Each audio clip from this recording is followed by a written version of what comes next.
अभी जो Chris Wood कह रहे हैं भी कि अगर मोदी जी वापस नहीं आए तो 25% मार्केट घट सकता है, क्या ये संभावना है? हो सकता है, क्यों नहीं हो सकता? नहीं आए तो घटेगा, मतलब 25% घटना? मुझे नहीं पता, आपको भी नहीं पता। 25%, 25 घटे, 15 घटे। एग्जैक्टली, द इंपॉर्टेंट थिंग इसके ट्रेंड क्या है। मैं आपको एक थोड़ा डाइवर्जन पे एक ले जाता हूँ, ठीक है। मैं आपको एक बताता हूँ, आज सबसे बड़ा ग्लोबल स्ट्रेस पॉइंट है इजराइल हमास का।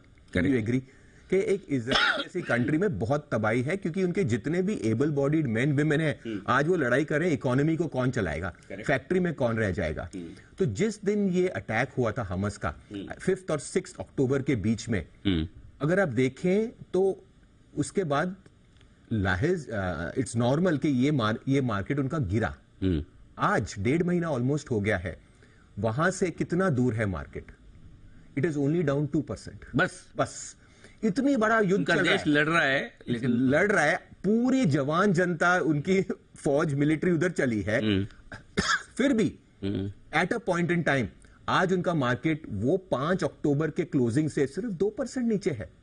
13% घट गया था मार्केट। और उसमें तो मुझे एक चीज याद आती, करगिल के युद्ध के समय भी 50 दिन तक मार्केट में जो तेजी हुई है, इधर हमारे सैनिक सीमा पर लड़ रहे हैं लेकिन मार्केट में गजब की तेजी हुई, तो वो कई बार आप सोचते हो होता कुछ अलग है। मार्केट की अपनी सोच है, इसीलिए जो हम मार्केट वाले होते हैं, ठीक है, हम पॉलिटिक्स पढ़ते हैं, ये देखते हैं, न्यूज देखते हैं, बट मेरे हिसाब से कि एक मार्केट की अपनी सोच है और हमारा काम मार्केट वाला, और जो हम इस प्रोग्राम के थ्रू कर रहे हैं कि हम एक मार्केट थॉट प्रोसेस से देना है। बिकॉज इन्वेस्टर का क्या है कि अल्टीमेटली पैसा यहां से बनेगा। अपना ओपिनियन पॉलिटिक्स में ये सब बायस रहता है यार, आपको कोई पसंद नहीं पसंद तो हमारा कलर्ड ओपिनियन रहता है, but this is pure data और नंबर्स, और इससे पैसे बनते हैं। अच्छा सर, अब इसमें एक आध चीज और मैं जो पूछना चाहता हूं कि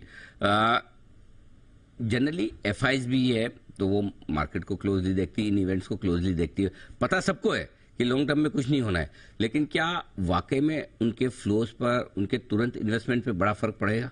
देखिए, शॉर्ट टर्म जो हेज फंड्स होते हैं या जो हॉट मनी होता है, वहां पे उनका मूवमेंट होगा, उनके स्टॉप लॉस लग जाते हैं, सबके अलग अलग क्वांटिटेटिव स्ट्रैटेजीज होते हैं।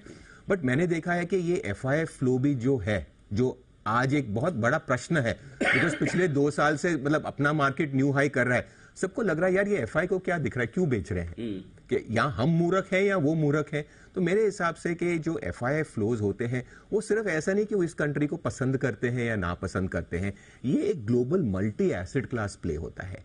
इमर्जिंग मार्केट्स में उसका एक छोटा हिस्सा है इनके पोर्टफोलियोज में, और उसमें भी हिंदुस्तान एक छोटा हिस्सा है। सबसे बात करिए, everyone is bullish on India. अरे भाई, लेकिन बेच क्यों रहे हो? बेच इसलिए नहीं रहे कि इनको इंडिया नापसंद है, ये बेच इसलिए हैं बिकॉज इनका करेंसी से कुछ लेना देना है, इनका इंटरेस्ट रेट से लेना है, ईएम का एक बास्केट होता है। तो मुझे लगता है कि इनका भी ऐसा नहीं है कि इलेक्शन के बेसिस पे पॉलिसी चेंज हो जाएगा। ठीक बात। This will be more a function of other variables than pure election. हम इसको ओवर एस्टिमेट करते हैं और सोचते हैं कि पूरी दुनिया उसके लिए वेट कर रही है, बट ऐसा नहीं होता। शायद 1 या 2 दिन या 3 दिन, बट उसके बाद लाइफ गोज ऑन।